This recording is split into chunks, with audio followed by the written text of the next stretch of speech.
Next step in the project is to get the fenders done. And what does that mean? That means having them blasted and then painted. So we're going to take them over to get glass and water blasted to keep the warping to a minimum. And then we're going to take them to the body shop and have base coat and clear coat black put on all of this. So let's get going.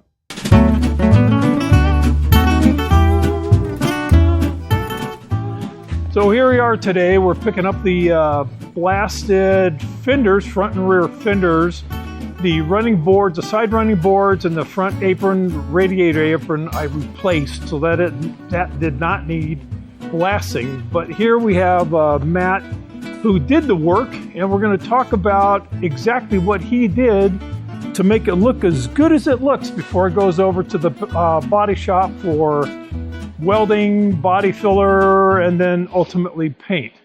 So Matt, describe here what you found and what you did so that you would not warp the metal. This is 95 years old after all. Absolutely. So unlike typical, most stronger metals, hard steel, handrails, what have you, we use a sand, 40-70 sand mixture.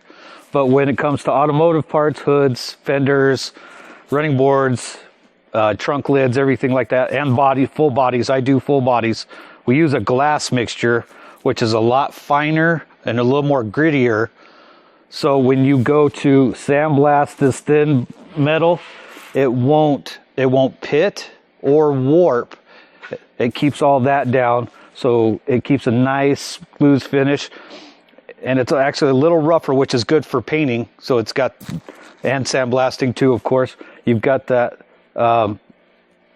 little rougher texture, so it's ready to go. Is it literally glass? Glass? Yes, there is glass in there. It's got a thinner type of sand in it, but it's mostly a glass type mixture. It is glass, okay. So then, as you can see on these back fenders, it gets it down to where you can see spots where it was a lot of body filler, and it'll bring out the parts of the fenders or other parts where you see you got your metal work cut out for you. Sure. Were you at all concerned with the fact that it was 95 years old? No. No, not at all. So you've done this before on old metal. I've done a lot of hot rods for just personal customers, doing their own hot rods at home, and some hot rod shops in town. So I think we've got it down. It's pretty common. We've seen a lot. We've seen some really bad stuff. This is not even. This looks worse than it is. I've seen worse than this. Yeah. Okay, good. But the water, you're literally spraying water, blasting water on here at the same time. It's a dustless blaster, so it's air, water, and the sand or glass. Got it. Very interesting. Okay. All right. Very good. Thank you very much for your time. Appreciate it. Thank you. Up to this point, the fenders are being worked on right now. Then afterwards, we've got the undercoating that'll be done to the fenders, and the body itself will have the same stuff. It's called Raptor. It's kind of like a bed liner material. But right now, I just wanted to talk about the fenders and what they've done here at the body shop. The amazing thing is when we had the fenders all sandblasted, it revealed some real ugly stuff.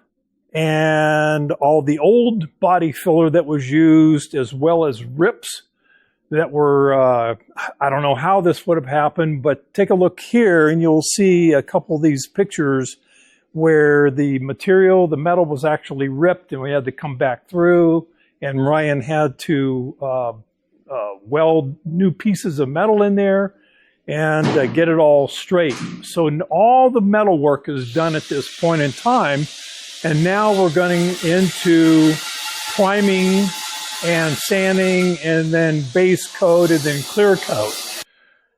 Well, this is an exciting day today.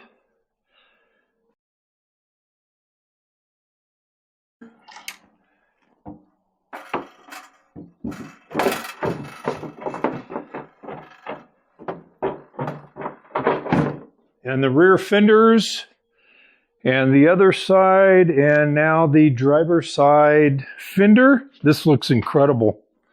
Absolutely incredible.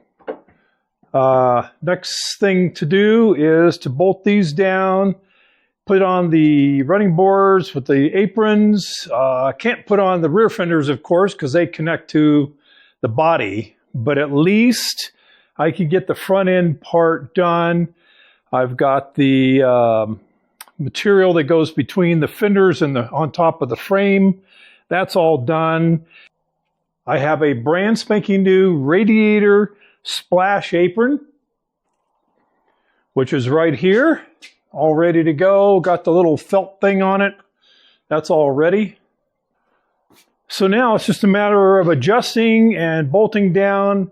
I think the running boards have got to stay loose to be able to connect and mesh up with the rear fenders when the body goes back on the frame. So I probably am not going to cinch all this stuff down until the body's on, the rear fenders are on, and everything can get aligned pretty well. So making progress. Here's a shot of the rear fenders, and these things really came out nice. There was a lot of damage, but I really didn't want to get fiberglass fenders for the car. I wanted to stick with the metal, and I'm glad I did.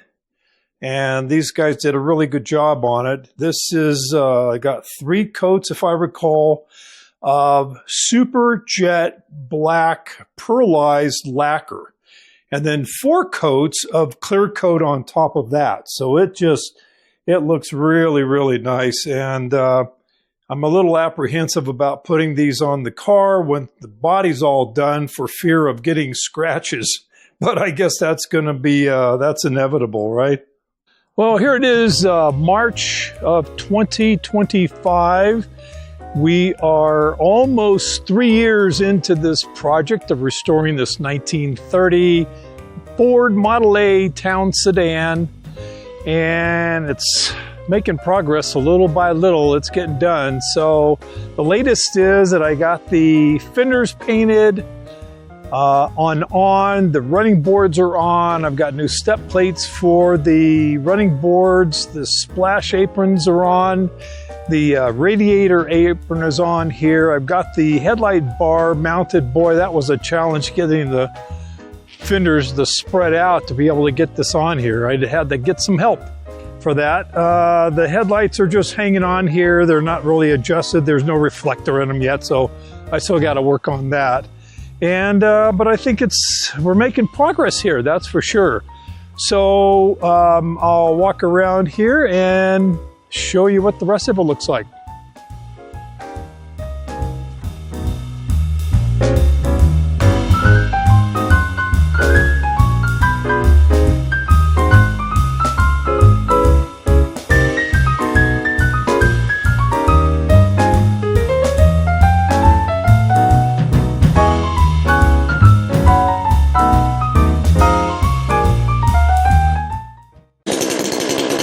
The next part of the project is to work on the wood on the inside. We got to cut out some of that interior stuff. It's all rotted out.